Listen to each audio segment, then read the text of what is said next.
The lonely men of China's bachelor village. Xiong Jigen blames the road.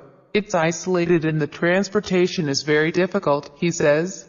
Behind him, there is a busy chicken pen and tiers of cornfields outside his home, near the top of a hill. At 43, Mr. Xiong is what is called a fair branch in China, single, unmarried, a bachelor. This is the label given to men like him who have not found a wife, in a country where a man in his 20s is still expected to marry, provide a home and carry on his family line. He lives in Laoya village in a very rural part of Anhui province of eastern China. The immediate approach to the village is an hour-long slow drive up a dirt road, which turns into a walk up a steep dirt track. His house is one of 7 in a spot surrounded by a forest of bamboo and trees. It is a beautiful scene. The bachelor village Laoya, which means Old Duck Village, is known locally as the Bachelor Village. In a survey in 2014 it had 112 men between 30 and 55 registered as single out of a population of 1,600.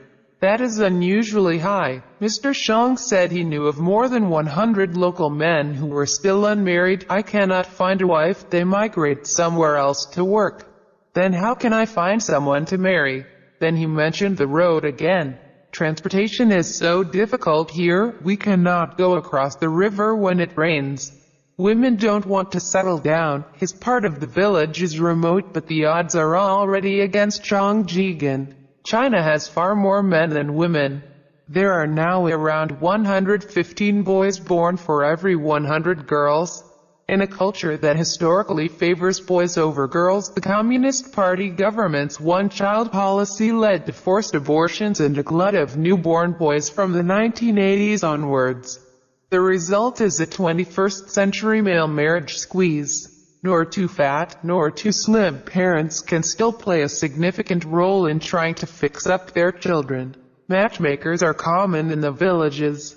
Mr. Xiong said he had used them. Some women visited here through matchmakers then left, because they had a terrible impression of the transportation. As we stood in the doorway of his sparsely decorated bedroom, I asked if he had ever been in love. I was in a relationship before, he said, but it didn't work out. She complained that my village was not good for her, especially the roads. They'd met through a matchmaker. He went on to describe her. She was almost as tall as me, not too fat nor too slim. She was quite extrovert. Women leave the village, as they do in other villages all over China, to head to the city for work. In Anhui, where Mr. Xiong lives, it is Shanghai that is the allure. They find far better paying for some a husband. Some come back, but by then they are, of course, already married. The men and women who stay men migrate too, but it is usually just for work. Some men stay to look after their aging parents, in keeping with the Chinese tradition of filial piety. Xiong Jigen decided to stay to care for his uncle.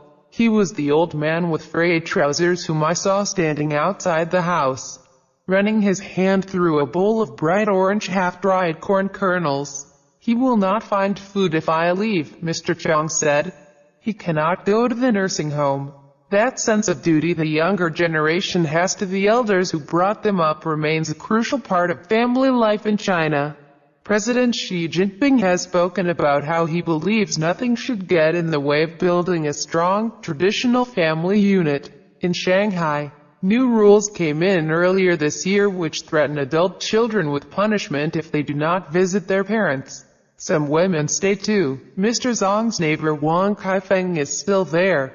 At 39, she is a farmer with 2 daughters and a husband. Hometown is the best, she told me. I definitely choose to stay. I asked her what the future held for her 2 girls. They walk for more than an hour, twice a day, to get to school at the moment. Would it be okay if they left the village once they were old enough? Ms. Wang hopes her daughters will stay, but her 14-year-old daughter had a slightly different take on it. Fujing wanted to be a doctor, like her father, but felt this would work best in the outside world. The outside world is not that far away. In fact, it is in their homes. They have satellite TV. Mr. Xiong has a bike. The main street in a small town is not that far away. But Laoya feels thoroughly remote and at times cut off.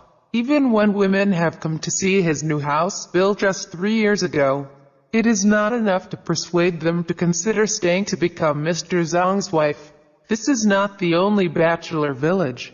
It presents the dilemmas of life in rural China.